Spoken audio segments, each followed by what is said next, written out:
Esta es otra presentación muy buena. De hecho, la presentación 1, absorción 1 es la teoría y absorción 2 son unos ejemplos. Entonces, y esto pues lo que viene aquí es pues similar a lo que viene en los libros. Aquí nos habla de los usos. Típicamente purificar un gas. El gas que yo voy a absorber, acordémonos, puede ser una impureza, entonces hablaríamos de una purificación de gases. Pero podría ser que el gas que estamos absorbiendo sea el producto de interés, que es el caso del CO2. ¿Conocen ustedes una aplicación industrial donde yo quiera recuperar CO2?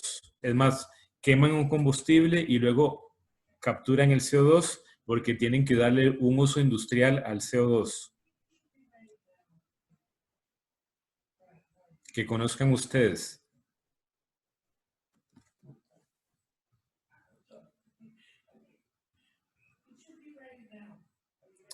Las bebidas carbonatadas.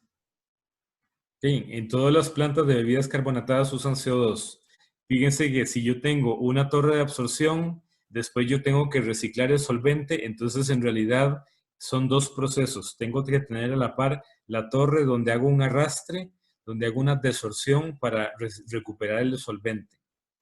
Otro detalle para nada más para terminar, por aquí les quiero enseñar un dibujito y cómo se comporta la curva de equilibrio con la temperatura y la presión y tengamos en mente solubilidad de gases para contestar. ¿Cómo se comporta con la temperatura?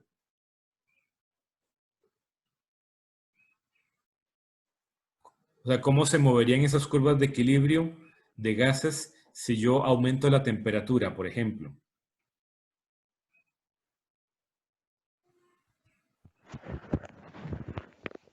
Deberían bajar, profe. La solubilidad es correcto. Tengamos presente entonces, solubilidad de gases baja al aumentar la temperatura. Entonces, la curva de equilibrio se nos mueve, o sea, la acaba a aumentar porque para un X el Y va a ser mucho más grande a mayor temperatura, si es menos soluble. Entonces, la curva de equilibrio se nos mueve, se nos hace más empinada. El valor de la M nos aumenta. Y de nuevo, porque la solubilidad de los gases disminuye con la temperatura, al aumentar temperatura. Ahora, ¿qué pasa al aumentar presión? ¿Cómo se comportaría la solubilidad? Aumenta la solubilidad. Correcto, la solubilidad aumenta. Cierta lógica, si yo meto presión, estoy como forzando el gas. Es más, la ley de Henry, mayor presión parcial, debería aumentar la solubilidad. Entonces, más bien sería el efecto contrario. O sea, entonces, podemos tomar nota, temperatura y presión se comportan en forma contraria. Al aumentar temperatura disminuye la solubilidad, al aumentar presión aumenta. Y ya para terminar, pues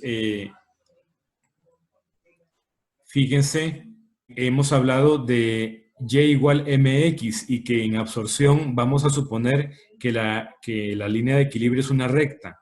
En el caso general no es una recta, es una curva, pero entonces habíamos hablado de la suposición de mezcla diluida y la suposición de mezcla diluida es decir que estamos trabajando en ese cuadrito rojo que estamos viendo, que es una región donde las concentraciones son muy bajas y entonces donde aproximadamente la línea es una recta. Entonces, para que visualicemos en forma gráfica lo que es el concepto de mezcla diluida.